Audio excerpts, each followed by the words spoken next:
welcome back to Trees and Turtles. My name's Imogen. In today's video I'm sharing 10 lessons that I've learned from some of the worst experiences of my life. If you're not already subscribed, make sure to do that, give this video a thumbs up, follow me on Instagram, and let's get started. So the first lesson I wanted to talk about is that I can enforce and stick to big boundaries. Now this is something I really struggled with as a teenager, like actually setting boundaries, and I think that's because I was often in an environment where my boundaries were not respected. But something that I have learned in recent years and through some very traumatic experiences, which have nevertheless been very good for me, is that I can enforce and stick to big boundaries. Like, it's definitely made me tougher from an emotional point of view, and I feel proud about that. And that was lesson number one. Number two is, if you can detach emotionally from a crisis situation, you can often be a lot more useful and create a better outcome. This sounds really counterintuitive, but often if you're in like a really tense or dramatic situation something's going really badly wrong, and you panic, you're going to make it worse. And that is like difficult to hear, because in the moment the temptation to panic is so strong. But I found that knowing that if you can stay calm and detach emotionally, and this doesn't necessarily mean you have no empathy or that you're a bad person, but it just means trying to look at the situation objectively and seeing what needs to be done and being focused on doing it. Okay? If you can detach emotionally from any crisis situation, then you are very likely to be much more helpful and things are going to work out, essentially. So knowing this has actually helped me stay calm in a lot of situations, because I can think in the moment, I know from experience, if I stay calm, everything's going to be okay. Okay? So it sounds really counterintuitive, but it works every time. Almost every time. Sometimes bad things happen and there's nothing you can do, and that sucks, but if you can stay calm, there is a much higher chance that things are going to work out. Okay, lesson number three. It is not selfish to put your own needs first. Sometimes it is absolutely necessary. I mean, the analogy that's often talked about is the oxygen mask analogy, and that's obviously if you've ever been on a plane and they do the safety thing, and they say, you know, if the oxygen masks descend and there's a crisis, put your own one on first before helping anyone else. And this is like often rehashed in the productivity and self-care sphere, but it is absolutely not selfish to put your own needs first. Like, you can't help anyone else unless you are in a sort of a mentally healthy state. And I have often found this, like, sometimes I feel like I've had nothing to offer when I'm on my channel, so I've had to take a break, and I took quite a long break last year, several months, and I wasn't in the best sort of mental state right then, so it wasn't selfish of me to put my own needs first, because I needed that break in order to come back and start helping again, so I wouldn't have been any good during that time. Okay, lesson number four. Your perception of yourself is often highly inaccurate, and you're a lot more capable than you consider yourself to be. Now, I'm aware that that sentence started out ambiguously, but what I mean by it is something very positive, in that we're often very critical of ourselves, and we often think that, like, okay, I'm bad at stuff, or like nobody notices my efforts, or nobody cares about me, and usually that's complete bullshit, okay?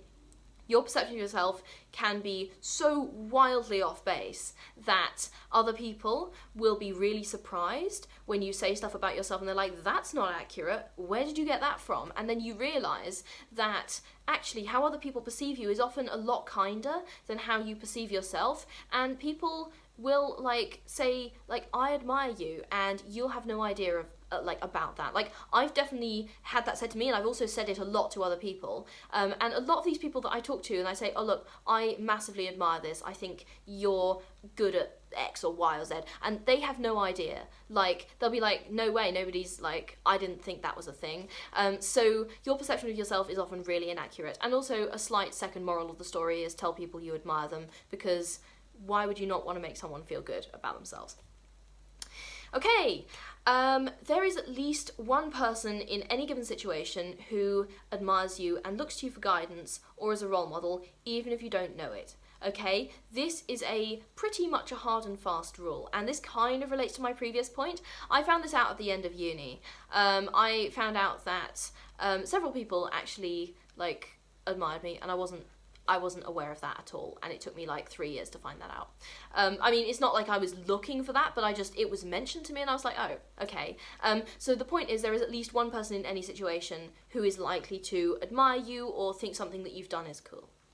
And that should be a comforting fact for you. Okay, when you think that nobody is aware of what's going on for you, chances are that several people are, and that they're willing and even keen to get you through it. This is more of a point about mental health than about, like, achievements.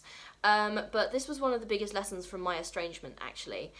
Literally everyone that I talked to around me in the immediate sort of aftermath of my estrangement was completely aware of the problems. And in many cases, they'd been aware for years. And one of the most common reactions I got was like, oh yeah, I expected this, okay? And they were all thrilled that I'd finally broken through these problems. So that was incredibly heartwarming. Like, I was overwhelmed with the positive level of support, and it helped me restore some friendships that I'd wanted to rekindle for years. So it was a win-win-win. And a lot of people, more people than you think, are aware of, like, maybe you're struggling, okay? So don't dismiss, like, your social circle and think, oh, they don't know what's going on for me. They do, and sometimes people that you don't think know what's going on for you absolutely know what's going on for you, and very likely support you as well. Okay, this next point is about anger.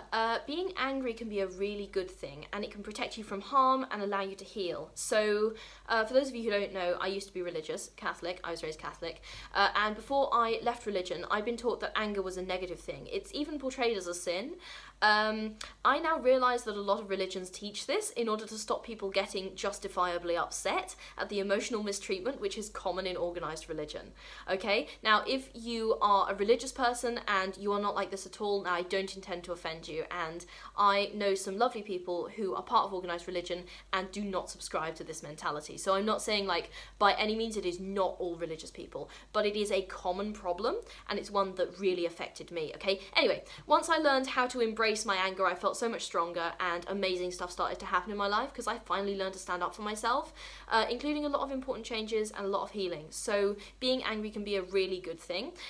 This is a slight tangent, but for any of you who've watched Howl's Moving Castle, the little fire demon, Calcifer, who became one of my favourite characters because he's sort of a metaphor for anger. Like, he gets his strength a lot from being angry, and when he's angry, like, his sort of, like, his strength, like his flame grows, and it sort of powers the castle, and it rescues, like, some of the characters from danger. I don't want to spoil the movie for those of you who haven't seen it, but anyway, I watched this movie a few months before everything happened, and I just really connected with this character, and that was actually part of me starting to question whether anger could be a good thing. So shout out to Howl's Moving Castle for changing my life. A lot more people care about you than you realise. I've kind of touched on this earlier in the video, but I used to think that nobody would care if I lived or died, and over the past few years that has been proved wrong time and time and time again. Like, the number of people who have saved my life at this point is, like, more than I expected would. And that is something that I think about constantly. Well, I think about it at least once a week, and I do feel cared for, so that is great. The next lesson is that imposter syndrome can happen to almost everyone. I suffered a lot from this during my degree, but I was surprised by how many other people did too. We can't all be imposters. Chances are that none of us are. And the final lesson is, I can survive. Here I am, and chances are you can survive as well because you are here watching this video. Okay, so that is, without any more lessons, the 10 lessons I learned from some of the worst experiences of my life. If you're not already subscribed, make sure to do that. Give this video a thumbs up, follow me on Instagram, and I will see you in the next video. Okay, you're awesome. Bye!